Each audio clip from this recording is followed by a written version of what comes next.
All right, let's start discussing how electronic integrators work. Okay, so we will start by considering this idealized circuit where we have some current in, and that current is going to charge a capacitor.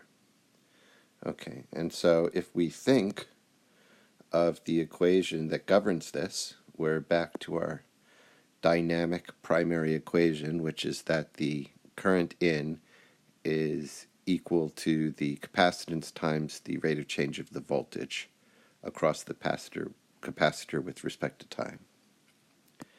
Okay, that implies that the voltage on the output will be equal to the 1 over C times the integral of the current dt.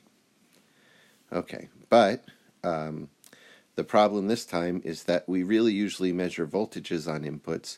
We don't usually measure currents on inputs. So we are going to try the same trick as we tried for the differentiator. We're going to put everything in terms of V in by adding a capacitor. So now we have our circuit similar to before. But now we have a V in, or it could start as a current, but eventually it's going to be in terms of the resistance of this resistor. And so now, if we write what our basic equations give us, we have that the current is equal to the capacitance times dV dt, but the current is also equal to the voltage across this resistor divided by the resistor's resistance. And I should have written R for that resistor, but I didn't.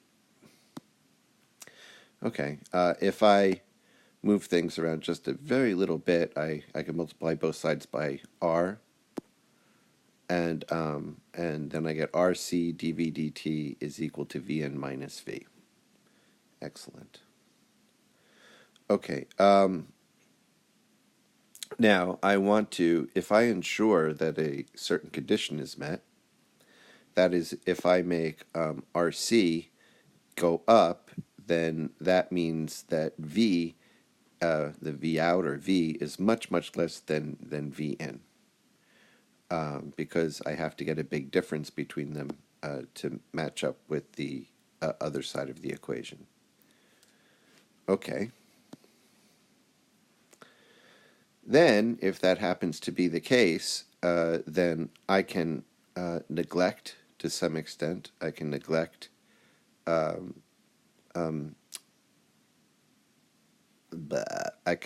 V out, and then RC dV dt is about equal to Vn. I don't have to worry about the V term anymore. And that yields to the voltage on the output being equal to 1 over RC times the integral of the voltage on the input plus some constant.